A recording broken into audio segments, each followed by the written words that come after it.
quando saiu, cara, eu não entendi o que era uma Lambda Expression, cara. Eu levei um tempo, assim, estudando. Falei, cara, não tô entendendo, não entendo esse código. Mas hoje é bem mais simples, né? Hoje você pode ir no YouTube e tem tudo lá, ou documentação da Microsoft. Hoje nem... Bom, acredito que nem se compare, né? A facilidade de aprender hoje do que era antigamente.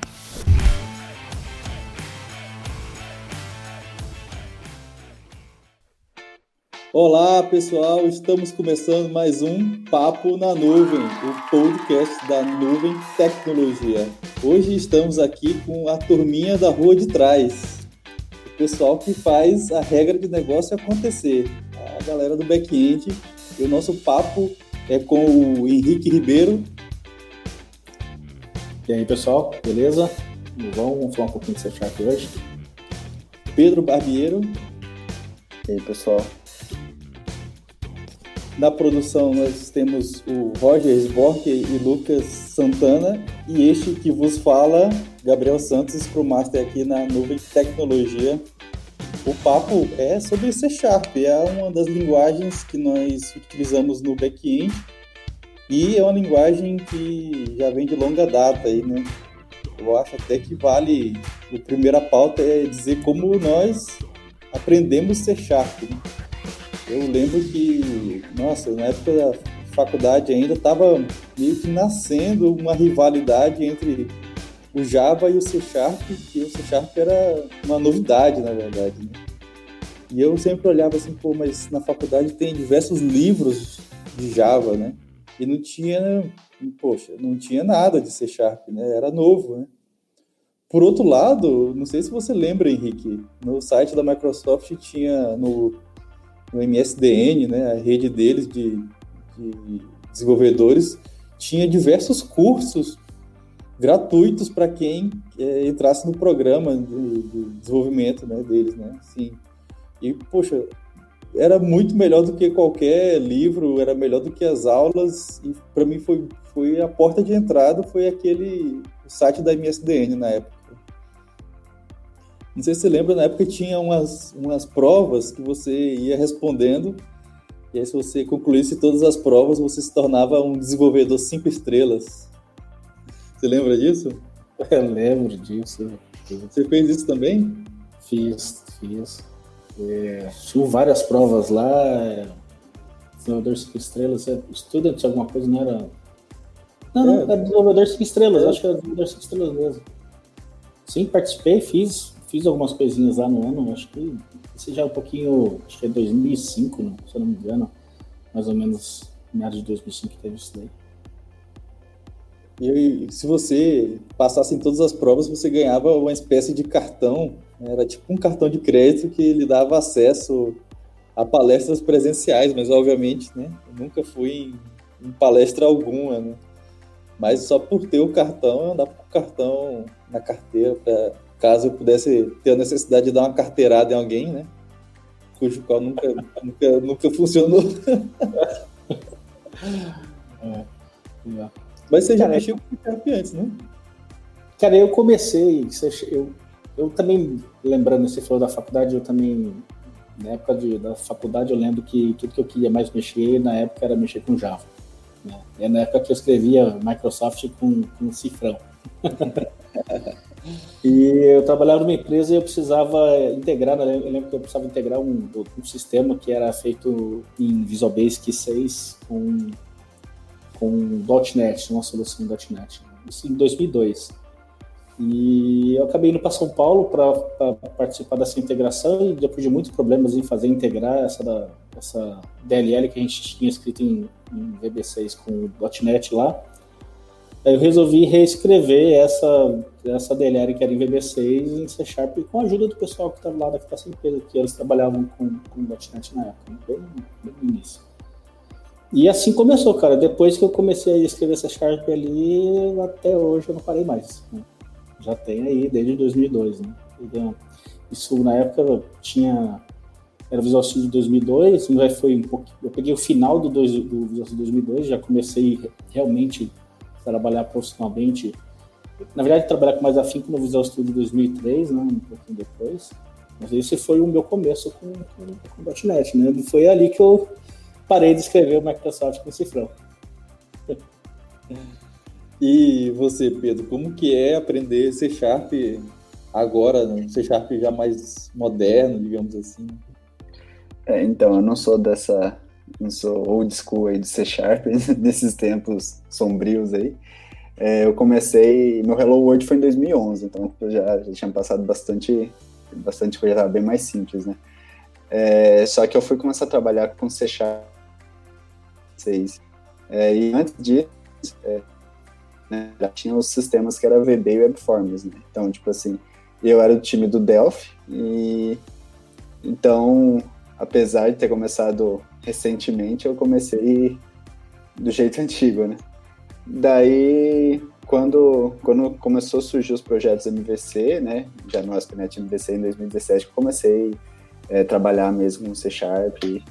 Então, essas coisas aí eu não cheguei a passar, mas hoje é bem mais simples, né? Hoje você pode ir no YouTube e tem tudo lá, ou documentação da Microsoft, hoje nem se...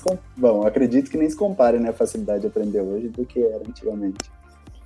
Cara, isso é uma verdade. Eu mesmo estava vasculhando canais de YouTube de dev em si, né?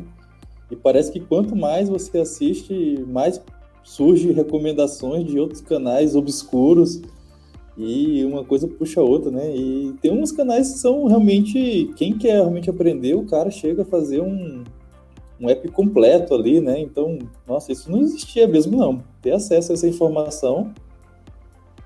Exatamente, cara. Hoje em dia, o acesso à informação e a facilidade para você sair programando numa plataforma, numa linguagem, hoje é muito, muito mais fácil, né? Do que antigamente. Muito mais difundido. Seja em qualquer linguagem hoje em dia. É verdade mesmo. Para você ver, eu me baseava em livros, cara. Hoje em dia, né? Um livro de programação ou de qualquer tecnologia, framework, ele... Quando acaba de ser impresso, ele está defasado, né? Então, não tem porquê, né, cara? Eu lembro muito bem, cara. Você falou do Java. Eu estava na faculdade ainda e eu fui na casa de uma tia minha. E eu não sei porquê. Sei lá, ela fez administração, alguma coisa assim. E tinha um livro de Java. Era Aprenda Java em 21 dias. Pô, esse livro aqui deve ser bom, né? Porque os outros são uma chaproca e esse aqui eu aprendo em 21 dias. Óbvio que eram 21 lições, né? Não que você ia aprender em 21 dias, era mais um golpe de marketing. Mas foi uma boa base. E aí quando eu entrei no C Sharp, eu começava assim, nossa, só de vir o Visual Studio, e o Visual Studio hoje ele ainda é uma ferramenta excelente. Naquela época ele era uma ferramenta incrível. Porque, comparado às outras opções, era você lutar contra a máquina. E o Visual Studio ele estava ali lhe ajudando em tudo, né, cara? Eu posso dizer que eu aprendi a programar em C Sharp com o IntelliSense do Visual Studio, né? Porque você não conhece o framework, que é a plataforma em si, né? Mas você vai dando ponto e entrando dentro dos métodos, explorando as classes e você aprende, basicamente. E talvez quem está ouvindo agora e é mais moderno possa achar isso uma grande simplicidade, né? Porque muitas ferramentas, né, já tem isso, né? De você entrar dentro da classe e ver o código-fonte da classe, né? Mas naquela época não era bem assim que funcionava, né?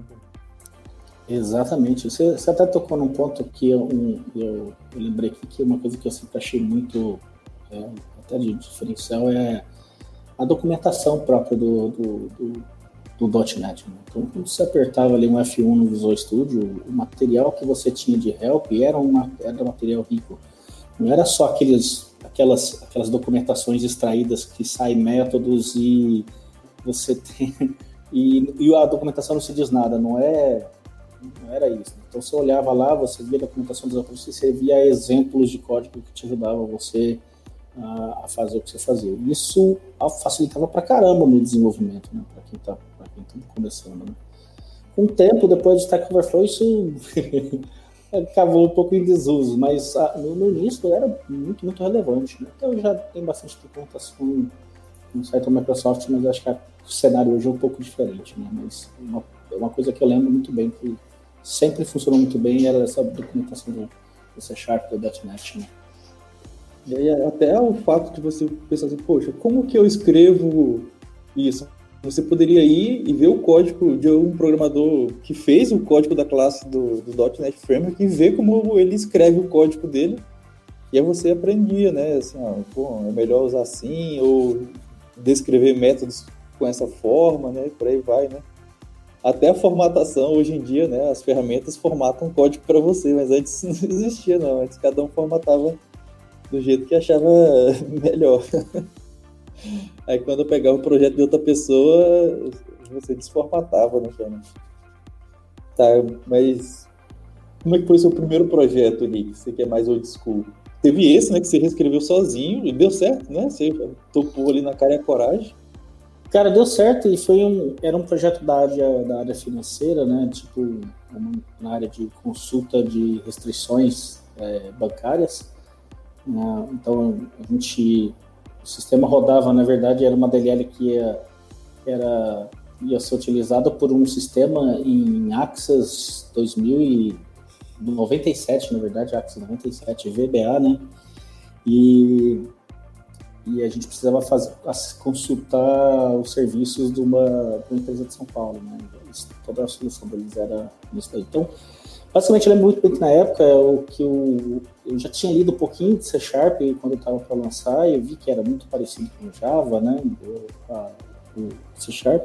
Quando eu comecei, basicamente, o meu trabalho era saber chamar a DLL deles, né? Então, fazer uma referência para o pacote deles, para a DLL deles lá, e acessar o nosso banco de dados, que na época era o SQL Server 7.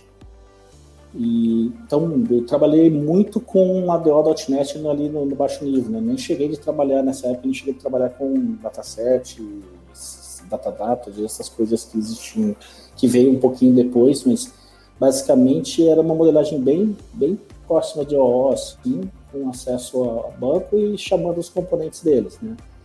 E eu lembro que fiquei um mês nessa empresa em São Paulo, depois retornei para Cuiabá, a gente integrou a solução, a solução que a gente tinha, funcionou, beleza, ficou funcionando por muito tempo, cara, essa solução dessa forma. Parte disso, eu lembro que até parte desse trabalho foi até trabalho de faculdade meu, de conclusão, que eu utilizei, parte desse trabalho, foi bem legal. Esse foi meu primeiro projeto com .NET. O máximo que eu tinha mexido até então era com ASP antigo, ASP clássico, né? ASP 3.0. Cara, eu lembro que o meu primeiro projeto, assim, bom, eu tinha trabalhado em outras coisas, mas eram coisas meio malucas.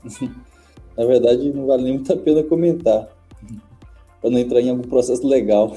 Mas o primeiro projeto que eu entrei, assim, do início ao fim, né? Do início ao fim, era um projeto de uma empresa que fazia transporte de cargas aérea, né? Então, às vezes, você está aqui e quer mandar uma carga para o interior do estado, e aí essa empresa fazia o transporte aéreo dessa carga, né? E aí era ASP.NET, né? Um webform ali, tranquilão, né? O webform era uma grande mãe, né? Porque você não entendia nada de web e você conseguia fazer a web funcionar, né, cara? Talvez, acho que, fazendo um parêntese aqui, para mim, os grandes trunfos do C# que a Microsoft fez foi essa grande interoperabilidade que tinha com coisas corporativas em Access, em VBA, em Excel, até com Lotus Notes, essas outras loucuras. O .NET fazia uma interação muito legal, muito fácil, então acho que muita empresa corporativa capturou o .NET por conta disso, adotou por conta disso, por ter muita gente usando redes Windows e servidores Windows também.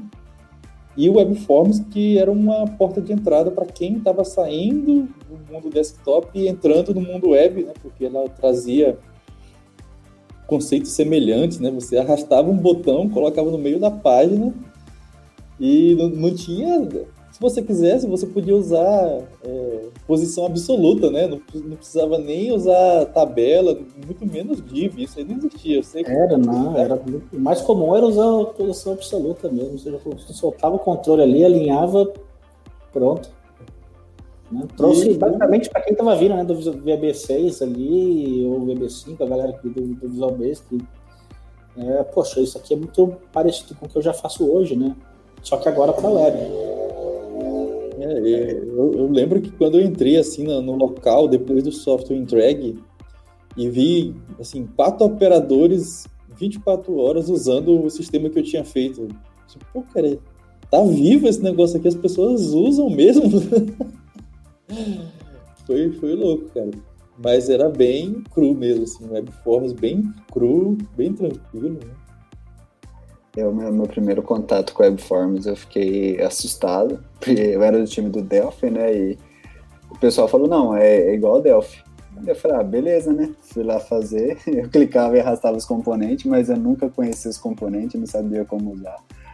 Então, pra mim foi sofrido, e como eu estudava só MVC, todo mundo falava que, porque assim, todo mundo estava acostumado a trabalhar com Webforms e falava que o Webforms era simples e que MVC que era complicado, porque perdia o estado e essas coisas. Eu falei, bom, se eu tô tendo facilidade com MVC, então eu vou pro Webforms, né? Mexer nos projetos. Daí, cara, foi sofrimento, eu não conseguia progredir, até que começou a sair os projetos MVC, o pessoal não gostava muito, porque meio que era bem diferente, né, a forma de trabalhar. Daí que eu consegui deslanchar, porque se fosse no Webforms, eu acho que até hoje eu não ia conseguir fazer um CRUD direito. Exatamente. A transição, né, para quem veio desse mundo desktop e foi para o Webforms e vai para o MVC, quem não estava a par dos padrões e entendia um pouco mais a fundo, tomava um baque, cara. Você falou, caramba, cara, antes eu arrastava o componente aqui, dava 2 cliques, escrevia o meu código e pá, agora eu vou ter que ficar fazendo todo esse negócio aí. E o pessoal arrepiava, né? Você fazia o if lá perguntando se era is page postback. Isso postback.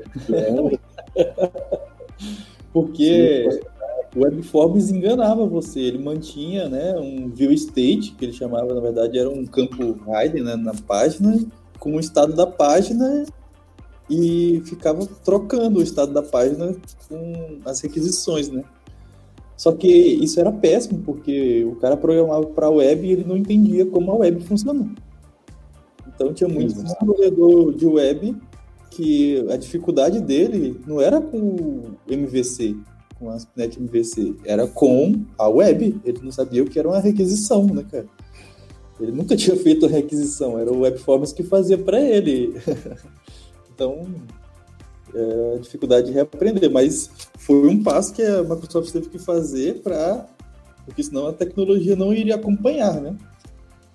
Acho que estava vindo o Ruby on Rails na época, já bem forte, né, cara? Depois, na verdade, na época do lançamento do MVC, né, o Rails já estava mais do que bombado, né? Tanto é que o próprio ASP.NET MVC foi totalmente influenciado pelo Rails, né? Já por Rails na época. Isso ficou muito claro, né? Os criadores. E realmente, eu lembro que até tinha um projeto que a gente tinha que começar isso já lá no Tribunal de Justiça, e a gente tinha uma opção de trabalhar Webforms ou trabalhar MVC, e já tinha lançado o MVC, já estava na versão 2, se não me engano. E, cara, só que praticamente ninguém tinha conhecimento do padrão MVC. Né? Todo mundo estava muito acostumado, quem vinha do .NET praticamente sabia Webforms ou sabia Windows Forms, né, que era um modelo visual de Windows, né? E o risco todo de começar um projeto que era um projeto grande e MVC sem o pessoal ter conhecimento. Né? Então, eu lembro que isso foi bem ali no limiar depois do lançamento do MVC1, que veio bem capado, depois que veio o 2, que veio bastante coisa.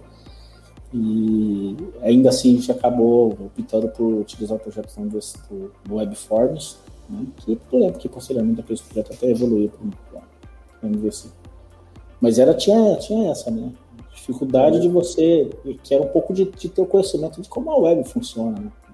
E das implicações de você sair do modelo como do Webforms e ir para o modelo do MVC. Mas eu vou dizer que o meu primeiro projeto foi um risco, cara. Foi um aprendizado, um reaprendizado mesmo, né? para pegar, para de fato escrever componentes HTML de como eles deveriam ser, basicamente, era muito simples. Mas você falou dos projetos Windows, né, cara? A gente escreveu muito projeto Windows com C#, e que acho que o Pedro também deve ter escrevido projeto Windows com Delphi, né? Mas, cara, o C# ele tinha uma dos trunfos, né? Que a gente sofria e também se glorificava, que era o instalador, né? O ClickOnce, que mantinha os softwares atualizados. Lembra disso? Nossa, aquilo lá era uma ferramenta muito boa. Era ótimo. Em alguns momentos tinha alguns problemas, mas de forma geral, cara, putz, essa ajudava pra caramba, né, cara? A distribuição do projeto era muito facilitada, né? Quando você saía ali umas vezes do pouquinho do básico, você tinha algum problema, mas de forma geral era genial a ideia. E o ONCE, pelo menos na onde a gente trabalhou, né, na época, né, a gente tinha projetos grandes lá que acho que tinha uns 100, 150, 200 usuários que tinham que fazer uso de um sistema pessoal lá dentro, né? Imagina distribuir e atualizar tudo isso aí. Basicamente, o cara clicava, né? Para quem não conhece o ClickOnce, né? A ideia era você poder distribuir o projeto na rede e ter uma espécie de instalador, e o instalador ele baixava o projeto, instalava na máquina, e esse instalador também ficava responsável por fazer a atualização, né? Do caso, quando você distribuía uma nova versão, você publicava naquele mesmo local. Todo mundo, quando fosse acessar o sistema pela próxima vez, ele, tem atualização, ele já atualizava, baixava, atualizava tudo na máquina e acabou. Então, isso, aplicações Windows facilitava muito, né? O legal é que essa aplicação ali tinha, não sei, 20 mega, e você pedia pro cara fazer o download de 4 GB do .NET Framework runtime, sem seu SDK, né? Para poder executar, né? Talvez no início o pessoal não curtia muito, principalmente o pessoal que era do interior do estado. Mas era a mão na roda, manter todo mundo atualizado. Exato. E tinha lá, foram tendo evoluções, né? Tinha depois a disponibilidade de você só baixar a versão do Distributor. Aí depois, ou de você baixar online, aí você diminuía o tamanho do pacote. Mas para um cenário de intranet que a gente tinha, fazia sentido a gente distribuir pelo menos com a versão do Distributor do .NET, que não corria esse problema. Mas era um pacote grande. Relacionado também com desktop, a gente mexia muito com web services, né? E o Visual Studio criava os web services pra gente e, cara, assim, era uma solução da época que tinha muita casca, muito envelope, mas eu vou te dizer que eu já trabalhei em outros lugares que era com Java, e a interação de compartilhar jar de para lá e para cá é muito mais traumático do que o que a gente fazia naquela época com web service. Cara, eu lembro os famigerados ASMX, né? Uhum. Eu trabalhei num projeto que basicamente, quando eu entrei, esse era o modelo arquitetural que tinha lá, que quando a gente... Cada endpoint que você ia criar, basicamente eles criavam um projeto criavam um projeto do tipo web service que continha um arquivo ASMX ali dentro, ou seja, era parte para fazer uma publicação disso lá. Mas era simples, né, cara? Eu acho que o tooling, o ferramental que envolvia tudo isso era muito simples, né? Você criar um web service, ele já gerava o WSDL, se você quisesse apontar para aquele web service, ele gerava a referência para você. Tudo isso era simples e era muito fácil fazer. Era bem simples mesmo. Eu acho que assim, e foi usado por bastante tempo isso, né? Esse modelo de ASMX aí. Isso muda? Oi? Você faz essas coisas do governo, ainda usa, não usa? Sim, no modelo SOAP, né, que é o ASMX que eu estou falando, é basicamente o web service baseado em SOAP, né? Que dentro do .NET, ali dentro da interface do Visual Studio, isso era muito mais simplificado, né?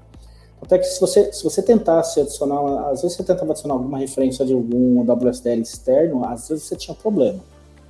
porque ele funcionava muito bem com um certo padrão com o WSDL que era provido ali pelo próprio Visual Studio, né, na época, mas por exemplo, eu já tive problemas de adicionar referências de web services feitos em Java, ou principalmente em Java, porque era mais comum na época de fazer o uso desses recursos no cenário corporativo.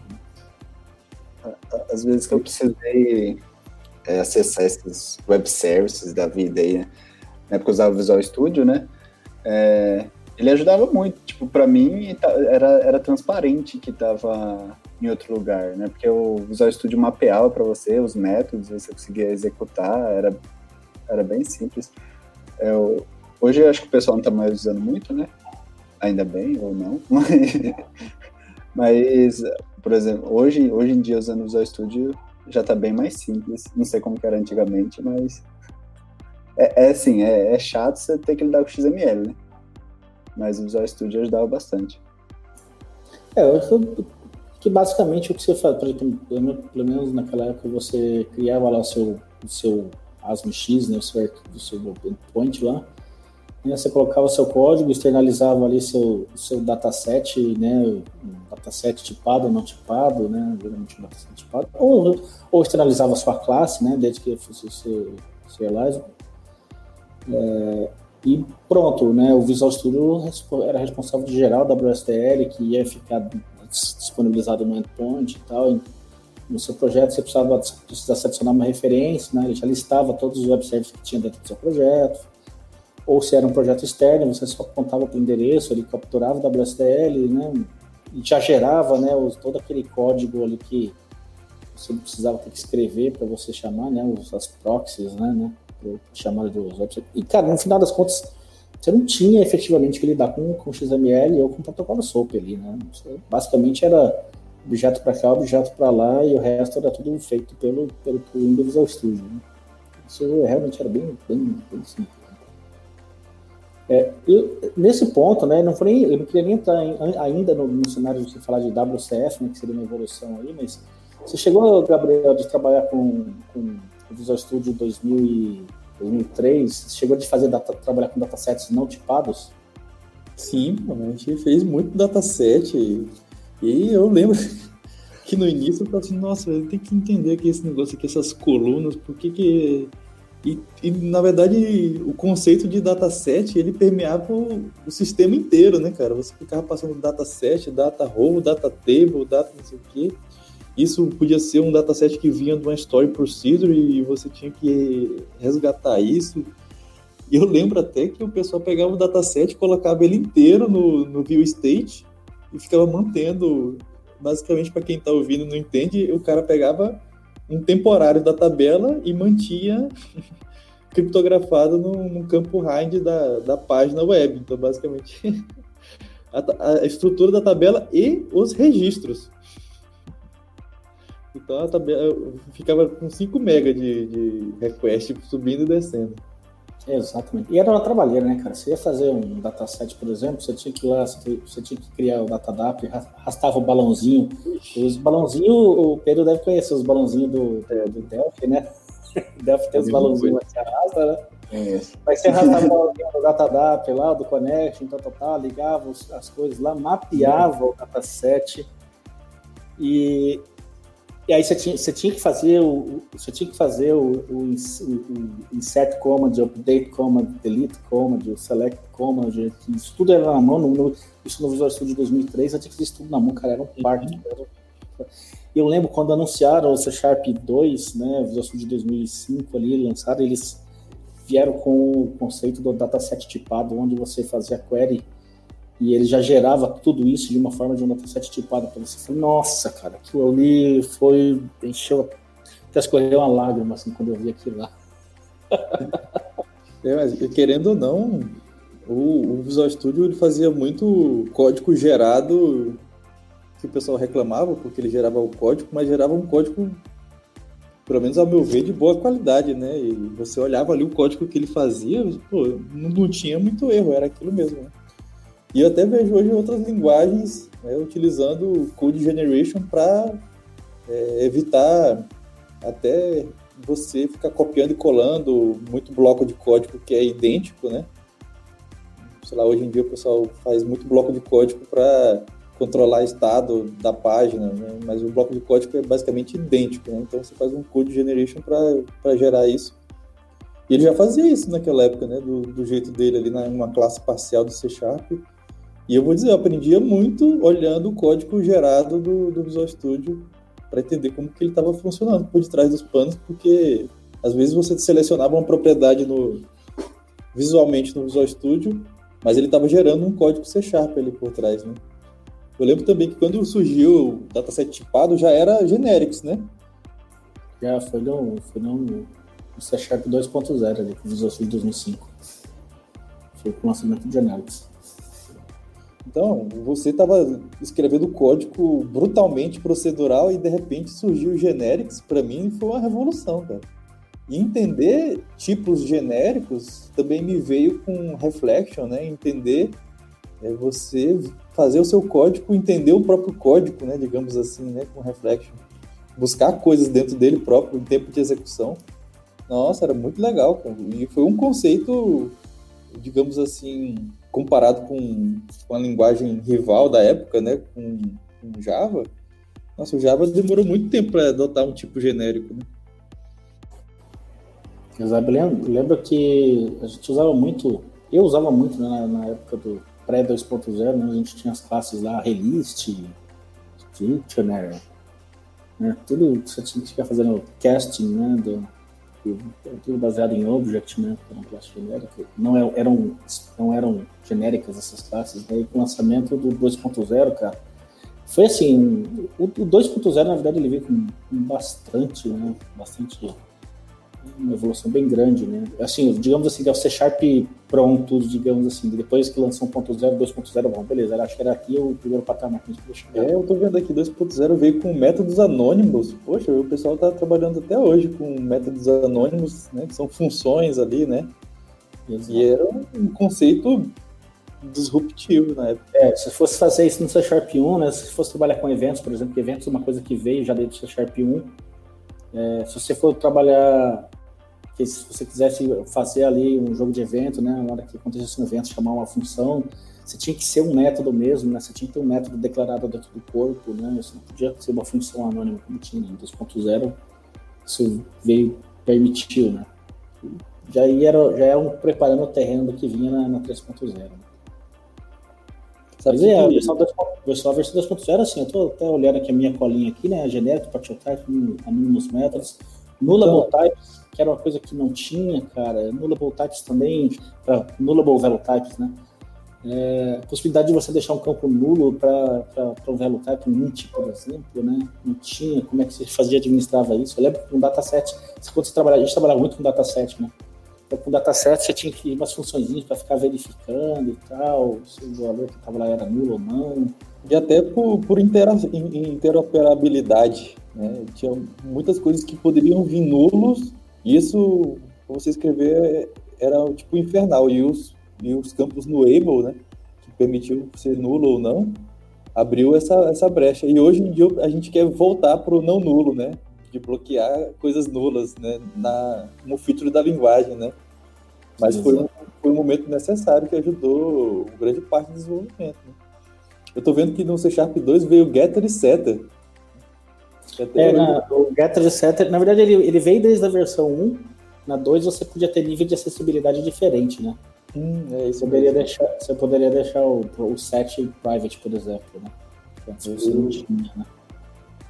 Mas ele já saiu, né? O 1.0 ele já saiu com properties, né? A ideia de propriedades, eventos também, delegates. É que veio evoluindo, né?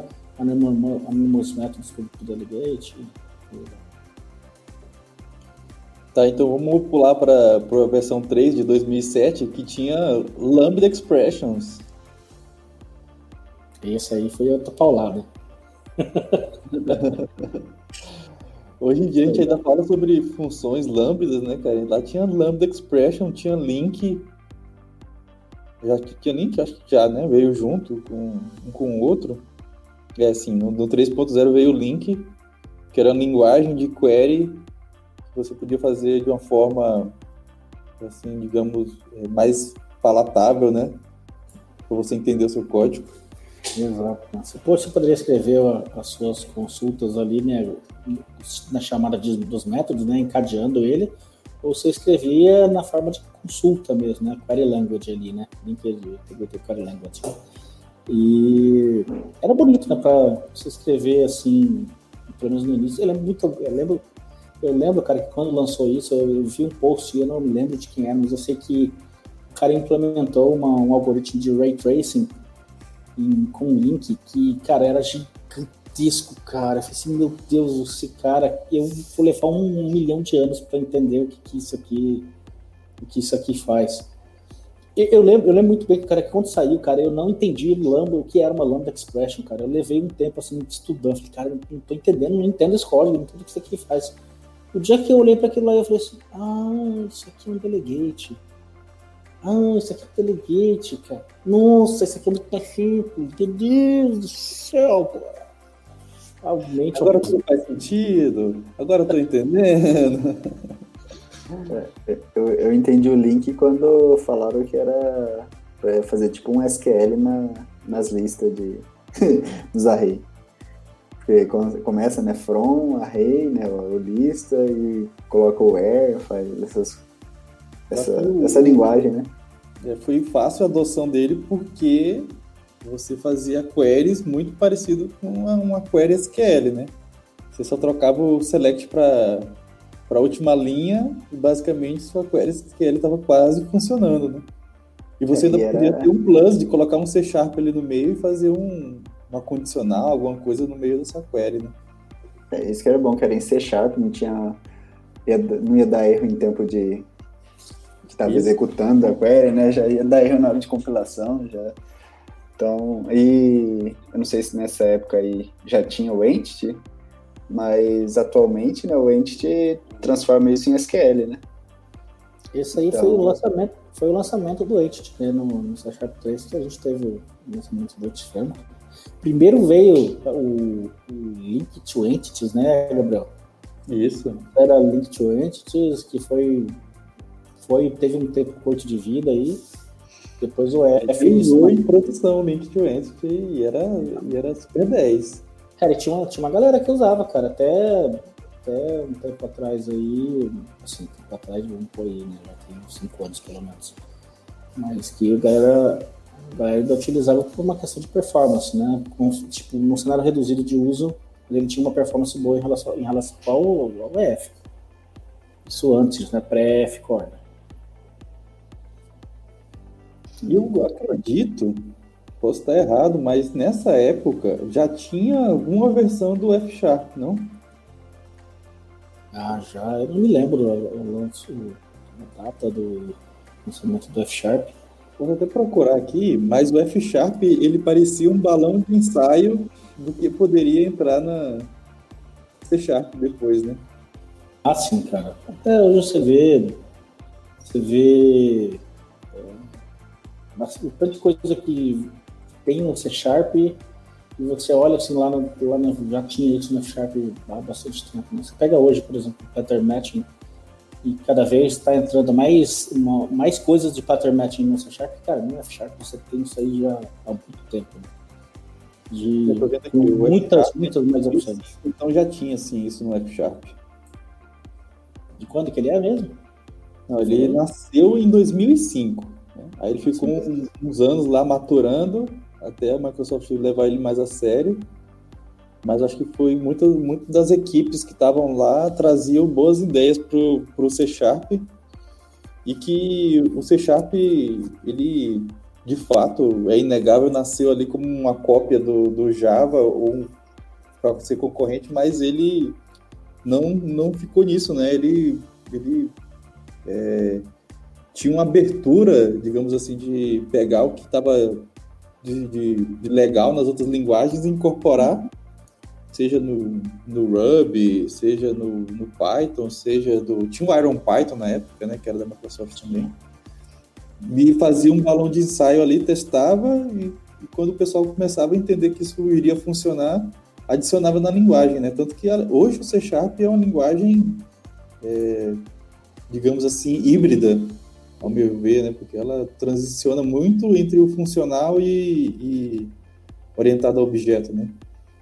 Exato, ele vem bebendo dessa fonte já há algum tempo, né? Desde o C Sharp 3 você tem visto entrando funcionalidades que vêm do paradigma funcional, né? O Link traz muito disso, né? Invariavelmente você está usando funções de primeira ordem ali o tempo todo, né? Quando você está trabalhando com Link. E é uma coisa que é muito comum na programação funcional. As lambdas mesmo, né? E é muito comum você também ver outras linguagens. Você pega lá, né? Depois, isso que veio bem comum no C Sharp, depois você vê bem comum no JavaScript também, né? Você vê a escrita de chamada de funções da mesma forma como é ali no C Sharp. Então você vê que, não necessariamente que é o C Sharp ditando tendência, mas aqui é uma coisa que, tipo, faz sentido usar isso, né? Assim, tipo, ser dessa forma, ser simples e sucinto. Até, talvez dando um salto aqui, acho que por C Sharp 5 ou 6, né? Com Async Await. Eu acho que 6. C Sharp 6 veio Async Await, mas hoje é muito confortável você usar Async Await em tudo quanto é lugar, né? Exato. Foi no C Sharp 5. Veio Async Await, Parallel Programming, TPA, TPL, enfim. E realmente, né? Isso foi em 2012. Async Await ali, né? Começou assim em 2012, C Sharp 5. E você vê hoje em dia, a coisa mais comum é você ter o Async Await, né? Você vê JavaScript usando Async Await entre outras linguagens, né? Mas vamos falar aqui que nem tudo foi flores, né? Você quer falar aí, Pedro, antes disso? Eu ia perguntar como que era o mundo antes do Async Await, era... Eu trabalhava assim, cara. Um pouco antes, né? Acho que no C Sharp 4 mesmo, você não tinha Async Await, mas você tinha programação já com... Você já tinha tasks, né? Então, se você quiser trabalhar com concorrência, você tinha que fazer continuation, né? Você tinha que... Beleza, você starta uma task aqui, se você quiser... ao término dela, se quiser fazer alguma coisa, você tem que dar um continuation lá, um continue with, se eu não me engano, continue... algo assim, não me recordo agora, porque o que é o Await matou isso praticamente. Mas aí seu código ficava alinhado como era o do JavaScript, né? Você tinha que fazer muita coisa no callback, né? Era muito trabalho, cara. Assim, era muito verboso você escrever dessa forma. Porra, não veio assim que a Await, cara, para em cima disso daí, cara, que acabou com essas continuations aí. Você ainda pode fazer hoje, alguns cenários fazem sentido, você de repente precisar, mas, cara, pouquíssimos. Assim que a Await matou a pau. No final, o compilador vai gerar no código intermediário uma coisa performática disso para você, né? Na verdade, ele está escrevendo suas tasks para você e você só está escrevendo Async Await. Quando ele compila, ele transforma num callback, né? Ele gera uma máquina de estado, né? O código que ele gera lá internamente é uma máquina de estado para dar esse funcionamento aí. Nossa, a gente pulou o nascimento do VAR. Eu acho que a gente pulou, né? Pulamos, né? Porque o VAR... era o tipo dinâmico aí no C Sharp 4. Tipos dinâmicos no C Sharp 4 tinha o VAR e para alguns era revelador, outros eram temerários. O pessoal não entendia o que era o VAR. Basicamente, o compilador inferia qual era o tipo que você estava usando e no código gerado ele colocava o tipo correto, né? Não tinha muito segredo disso. Certo que tem o tipo dinâmico em si, né? Mas usar o VAR, ele fez você escrever muito menos, né? Até hoje você escreve muito pouco agora, porque antigamente o nome das classes eram 30 caracteres, você escrevia o nome da variável, que era mais outros 30 caracteres, porque o pessoal curtia escrever uma frase, e aí depois new, mais o nome da classe de novo. Nossa, eram linhas incríveis. Não cabia no tweet a instância da classe. Exatamente, cara. Você tinha que quebrar em duas linhas, no new tinha que ir para baixo. Se você quiser visualizar dentro daquela margem ali, né? Era muito comum isso. Isso que eu ia falar, cara, cansei de ver, vocês já devem ter visto, né? Que o pessoal fala assim, esse cara tá usando VAR, ele tá trabalhando com dinâmico aí, coisa tipo equivalente ao VAR do SQL ou VAR de outras linguagens, porque no VB, se não me engano, o VAR é tipo como se você fosse trabalhar com object, né? Então você não tá tipando a variável. Né? E aí, pô, cara, Não, peraí, o VAR é inferência de tipos, né? Não é isso, né? O VAR vai inferir o valor que está à direita ali, em tempo de compilação ainda.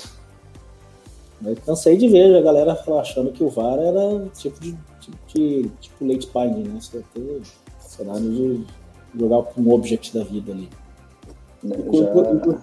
Pode falar. No começo eu via que o VAR era ruim porque tem uma performance pior, coisa do tipo. Só que era só você dar um Ctrl-clique no VAR que você vê que vai redirecionado para a classe, né? Então, eles falaram, não é bem assim. Ele é inferido em tempo de compilação do código, não em tempo de execução do código, né? Então, não tem perca de performance nesse caso. Basicamente, eu acho que a pessoa não foi muito a fundo. Mas deixava o código com a cara mais dinâmica, né? Deixava de ser um código muito orientado a objeto e ficava com a cara de código mais funcional, mais dinâmico, né? Porque você não precisava ficar escrevendo tanto, né? Ficou um código muito mais bonito depois disso, depois do C# 4. E tem as outras vertentes, né? Porque às vezes tem os cenários que você usa o VAR, dependendo do que você está fazendo, que você às vezes você não sabe que lendo o código, né, atrapalha um pouco a sua leitura. Porque se você está criando um novo objeto e atribuindo para VAR ali, né, você, beleza, na mesma linha você está vendo qual é o tipo. Mas se você está pegando uma variável, né, e está recebendo de uma outra variável com VAR, né, e essa variável foi declarada blocos para cima e você não está vendo, fala, cara, o que é essa outra variável ali, né? Você não sabe, então esse tipo de coisa é uma coisa que às vezes eu via pessoas reclamarem de não fazer esse tipo de coisa em virtude da clareza do código, né? Mas situação. Eu basicamente uso VAR sempre que eu posso. A IDE ajuda muito, né? Porque antigamente que a IDE era um bloco de texto opaco, né? Não é nem um bloco de texto funcional como o VS Code é hoje. O pessoal fazia anotação húngara, lembra? Colocava uma string, fazia txt, nome da variável, ou... M_. Isso, nossa. Variável de modo, né? Você declarava o nome da variável dela. STR alguma coisa. Isso, nossa, era legal demais. Você não precisava, né? Tinha até você tinha as documentações da Microsoft que falavam para não usar, né?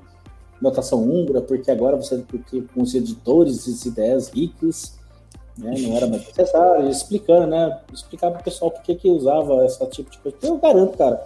Eu lembro que uma época eu comecei a escrever com M_ e eu sabia porque eu escrevia com M_, mas eu via código dos gringos com M_ e eu escrevia com M_. Aí eu via que era variável de módulo e depois que eu fui entender o porquê que era o M ali, né? Pra você entender que era uma variável de instância da classe. Eu falei, cara, beleza, não preciso usar mais isso não, né? E realmente, com IDE você precisa mais para saber. Ou o pessoal colocava o nome da tabela de tabela, né? Colocava tabela usuário. Porque quando você estiver no meio de uma story procedure de 600 linhas, você vai saber que esse objeto é uma tabela. Pô, um amigo, né? Talvez só por ter uma story procedure de 600 linhas você já está errado. Mas na época era muito comum. O sistema, ele basicamente era uma capa por cima de diversas story procedures e triggers, né, cara? Era uma loucura. E era vantajoso porque você poderia mudar as stories procedures em produção rapidamente, né? Então o pessoal curtia isso, né? Era uma justificativa, que virava uma bagunça, né? Cada dia o sistema respondia de uma maneira diferente, porque o cara ficava brincando com a story procedure. Exatamente, né? Eu trabalhei desse jeito por um tempo. Acho que o meu primeiro emprego, o que eu citei ali, basicamente o funcionamento que tinha era procedures, cara. Era procedures. Cara, debugar isso não tinha debug, cara. Print, né? Como é que se você tem uma coisa complexa, como é que você faz? Na época não tinha debugger de story procedure. Com o tempo, depois se lançaram um debugger de story procedure, o pessoal vai utilizar, né? Até então não tinha. Se você fosse escrever testes, o que nem era comum na época, nem escrever teste automatizado, mas, cara, procedure esquece, não tem isso. Então, bem proceduralzão mesmo. Cara, a gente vai fazer um parênteses aqui para falar sobre Silverlight. É um parênteses pequeno, né, cara? Foi uma carreira curta e talvez gloriosa do Silverlight.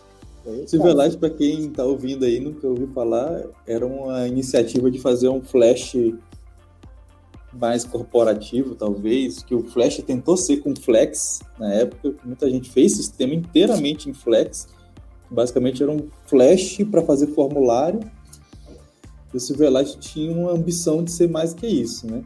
Foi utilizado em muitos lugares, acho que até no início da Netflix os caras faziam streaming com o Silverlight, e acredito que a gente chegou a fazer um sistema com o Silverlight na época, né? Sim, fizemos. Eu lembro que a gente... parte daquele sistema que eu comentei, né, que foi feito em WebForms lá, que era para ser em MVC, ele tinha uma espécie de um editor de documentos, né? E eu lembro que a gente utilizou um componente daquela empresa DevExpress, né? Fornecia, né, muito comum na época, né, fornecia essas empresas de componentes. E a gente usou um componente que tinha a versão de um editor de documentos para Silverlight, né? A gente queria utilizar isso na web, porque era mais fácil distribuir e tal. E eu particularmente fiz, né, eu trabalhei nessa parte desse editor, cara. Mas que foi pôr para rodar, cara, era muito pesado. Não rodava, ele não aguentava. O componente era pesado, não rodava na máquina, dava muito problema.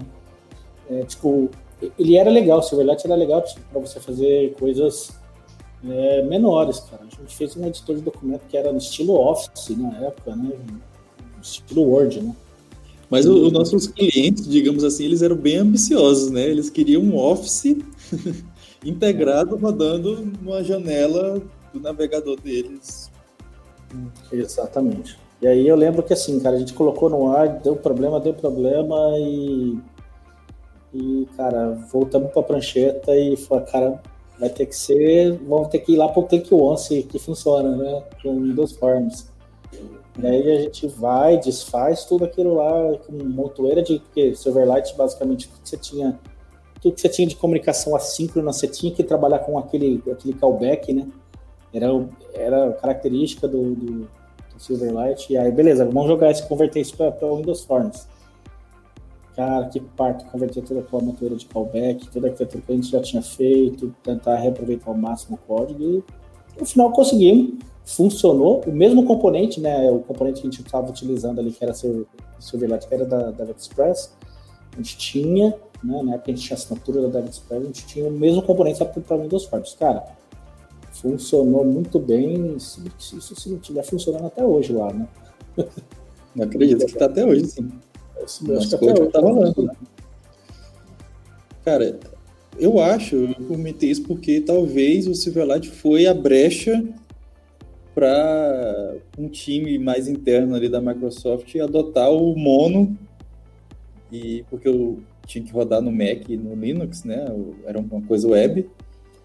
E depois acabou que o C# adotou os runtimes lá para rodar em outros sistemas, porque o C# em si sempre foi open source, né? Ele tinha um ECMA de referência publicado e tudo, mas de uma hora para outra já mudou, né? O CEO da Microsoft, o cara falou assim, não, agora tudo é open source, nós amamos Linux, e o .NET mudou junto com isso, né? Veio o ASP.NET Core, que talvez seja mais atual, né? Isso, já 2015 ali, né? Acho que o Silverlight, ele morreu em 2012.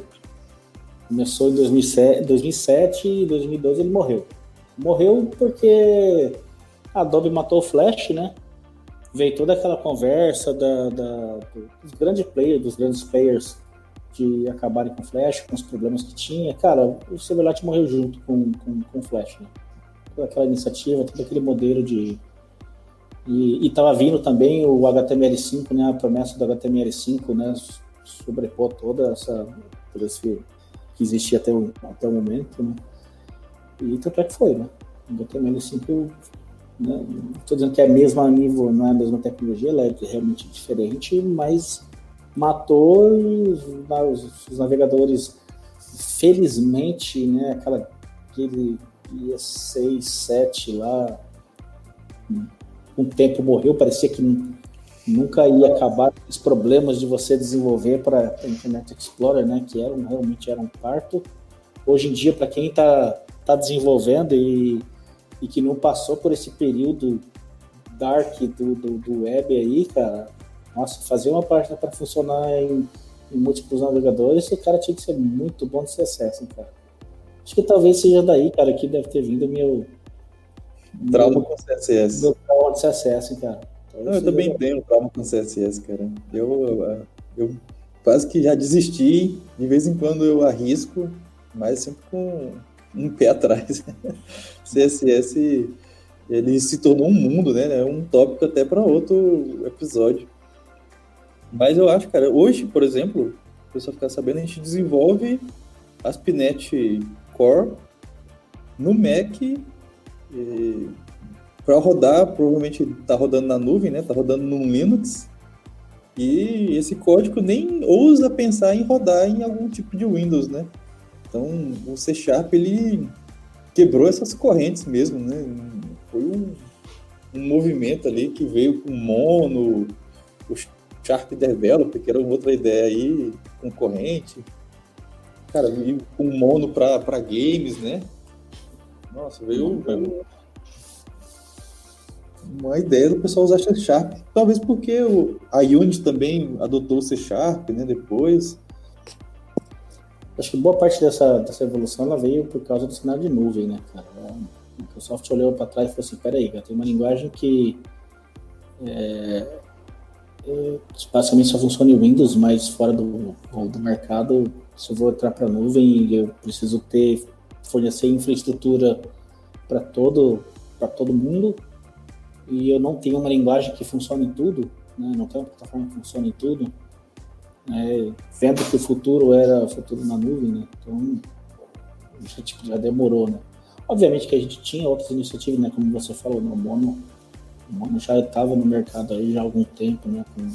Com C Sharp, o Mono vinha ali só um pouco, lançava uma versão do C Sharp, o Mono logo estava alcançando ele ali na mesma versão, funcionando bem. Às vezes implementava melhor, hein? Às vezes tinha implementações melhores. Sim.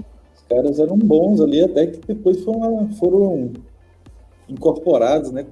Pela própria Microsoft.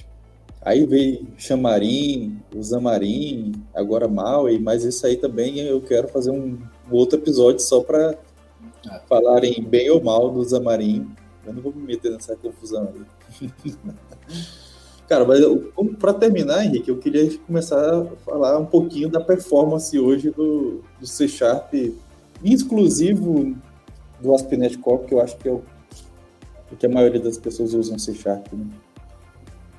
Hoje, se a gente pegar o Tech Empower, né, eles têm acho que o Round 19 que saiu recentemente, que a gente tem ali para Plain Text, o ASP.NET Core ele é tido como o framework web mais rápido do mundo hoje, né, para ver. E é um framework de primeira linha, né, que é o que a gente costuma utilizar, não é um framework de laboratório que é aqueles que o pessoal faz e praticamente ninguém usa, não, cara. O ASP.NET Core é o framework que a gente usa no dia a dia de trabalho, para APIs ou para prover páginas, né, é o que a gente está utilizando, né. E hoje ele está lá na casa, deixa eu até olhar aqui, que é 7 milhões e 300 requisições, né? Ele lança no Tech Empower 19 também, ele, se eu não me engano, contando todos os requisitos juntos, lá todos os testes juntos, ele ficou em sexto, né? Atrás, acho que só daqueles framework de Rust e C++, se eu não me engano. Exato. Então, assim, a gente teve, né, na parte... Desculpa, pode falar. Não, eu ia falar que, tipo assim, entre esses de grande adoção, assim, se for colocar Node, os de Java, C Sharp, PHP, o ASP.NET Core é o que está em primeiro, né? Se for ignorar os de C++ e Rust. O C Sharp teve uma evolução grande, né, a partir da versão 7, né? A versão 7 ela teve basicamente ali a 7, foi onde teve as primeiras point versions, né, 7, 7.1, 7.2 e 7.3, basicamente ligada à performance, né, então bastante coisa com relação a value types, ou para evitar cópias, ou passagem, retorno de referências de value types, que vem justamente para ajudar na questões de performance. Junto com o .NET Core, né, com a reescrita de todo o .NET Framework, eles levaram muito em consideração da .NET Framework, que é o .NET Core, né? Eles levaram muito como prioridade em questão de performance. Ou seja, se vai rodar na nuvem, tem que ser uma coisa muito performática, porque vai trazer menor custo. Então, temos que ter um framework de primeira linha que tenha uma grande performance, né? Então, a gente tem visto, por exemplo, depois saiu o .NET Core 1, no 2.0, né? No 2.1 a gente teve um ganho de performance gigantesco, né? A versão ali, não sei se é 2 ou é 2.1, mas acho que é 2. Tivemos um ganho de performance gigantesco. A gente experimentou isso no projeto que a gente trabalha, né? Eu lembro muito bem que você vê ali os gráficos assim, pós instalação do migração, queda de memória e de processamento e principalmente de GC, né?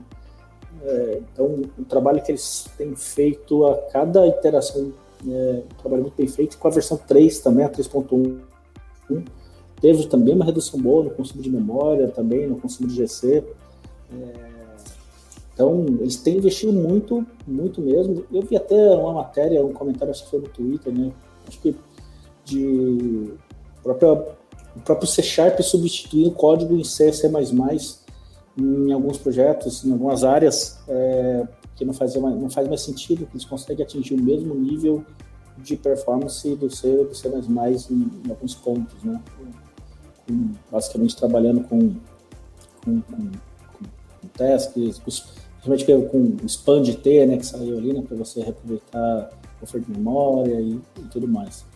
Então, acho que não é muito comum, né, quem não é do universo Microsoft ou quem não está acompanhando, né, geralmente as pessoas não têm uma visão da Microsoft com um olho tão, sei lá, sem julgamento, né.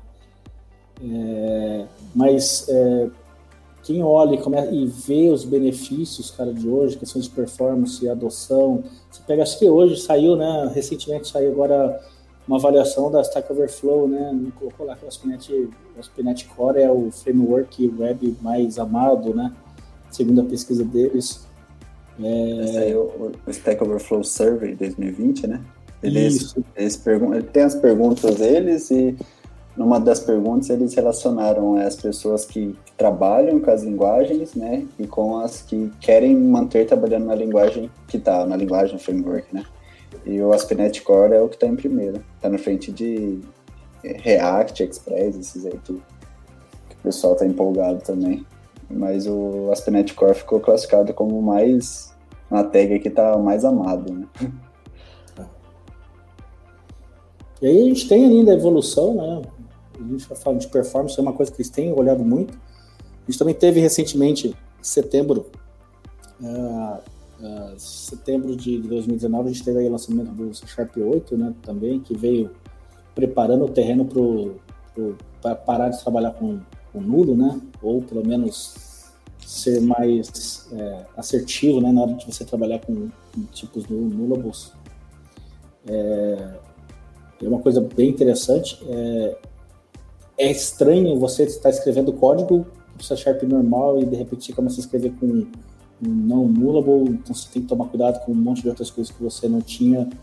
Tem que tomar cuidado, né? Se você mandar habilitar lá para mandar warning, ou você tomar as warnings como erros, leva um tempo, né? Tem uma curva ali de você se acostumar com esse cenário, né? De ter que ficar se preocupando com, por exemplo, propriedades que não são nullables, mas ela é nullable porque você vai inicializar ela quando você criar uma instância, ela não vai ter o valor, aí você tem que não declarar mais ela e sim criar como construtor, aí você não quer criar construtor, você quer continuar com ela como uma propriedade normalmente, então você precisa fazer uma decisão ali.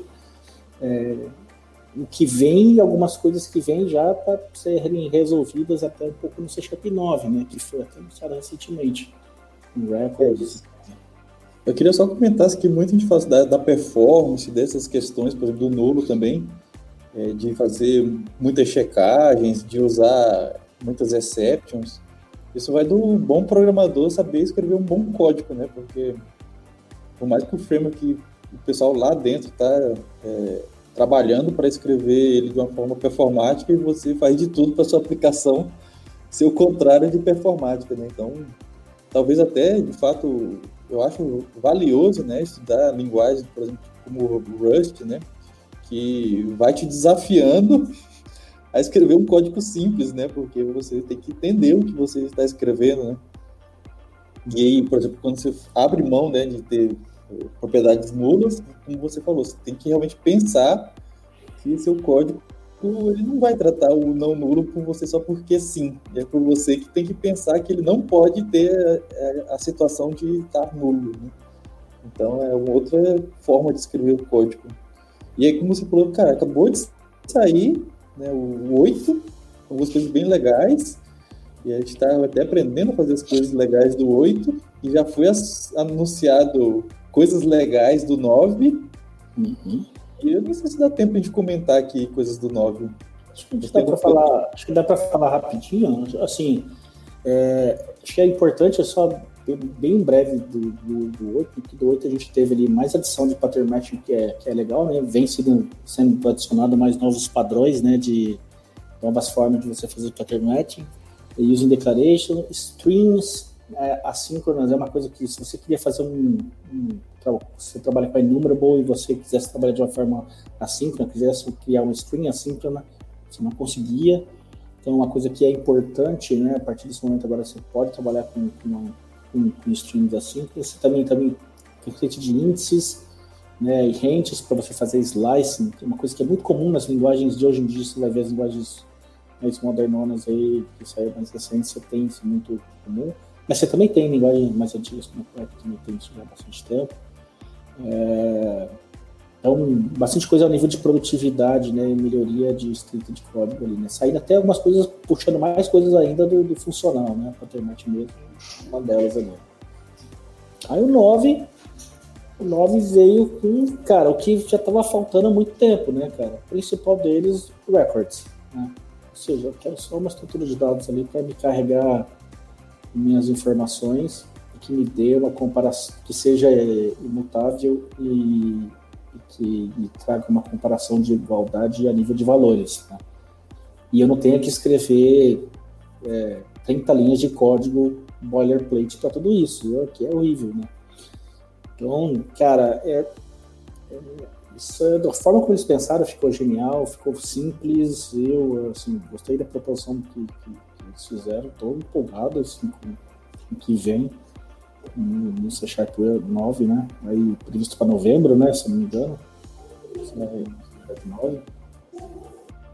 Tem, basicamente, se se falar assim, do que se trata o C# 9 é sobre records, né? Eu dei uma olhada no C# 9 e ficou uma linguagem, assim, eu acho muito mais profunda, né? Um cara que está começando hoje, ele já tem muita coisa para entender como o C# funciona do que acho que nós que viemos desde do 1 e fomos adicionando coisas ao longo do tempo, né? Por exemplo, a própria forma de se construir classes, de se instanciar classes, né? Elas mudaram muito, até a própria não necessidade de ter um método main, você não precisa mais ter um método main. Então, um programador old school vai olhar para aquela classe e vai dizer, isso aqui não executa, mas executa, existe o método main implícito, né? Exatamente. Você falou aí, né, da evolução. Você pega, por exemplo, lá do C# 1, que você declarava uma propriedade, né, e você tinha que criar o backing field, né?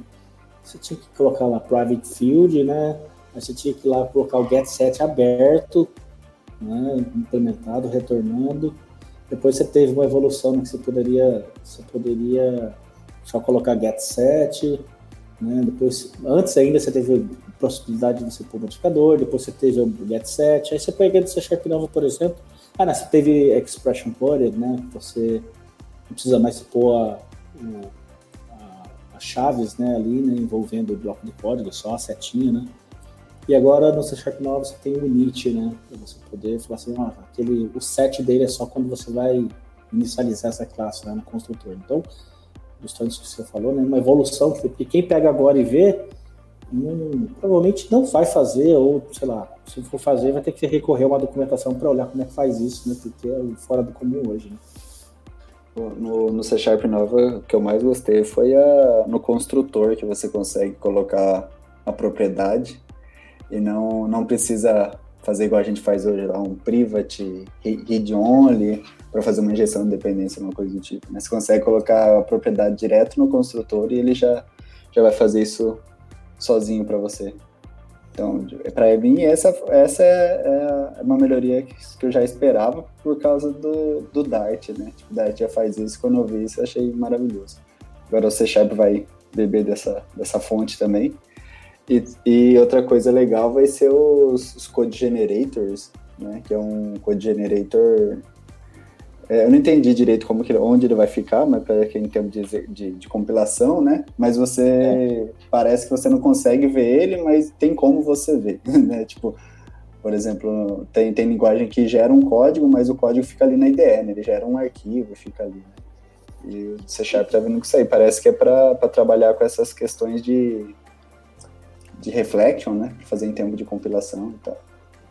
Hoje em dia tem muita coisa que você faz.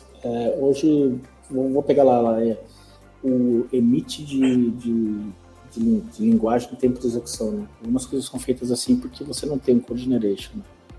Então, se você puder gerar código que é baseado num cenário, sei lá, uma estrutura, num conceito, ou se quiser fazer AOP, né, lançamento do aspecto, você tinha que recorrer a outras ferramentas ali. Agora você tem um step no processo de build, né? Ele entra ali no processo de compilação, né, no code generation.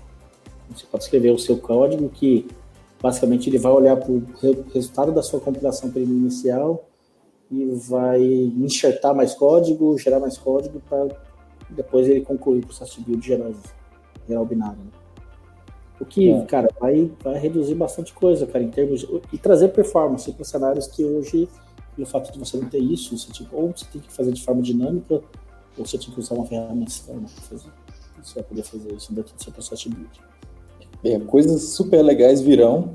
E se você curtiu esse papo aqui mais de back-end, dá um joinha para a gente saber se vocês curtem esses papos talvez mais técnicos, mesmo sendo só através de áudio, vídeo, não fica tão claro, mas comenta para ver se vocês gostarem. Se vocês gostarem, talvez a gente vai trazer aqui mais papos, né, de back-end, de linguagens em si, né? A gente quer fazer de Rust, de Node e de outros tópicos.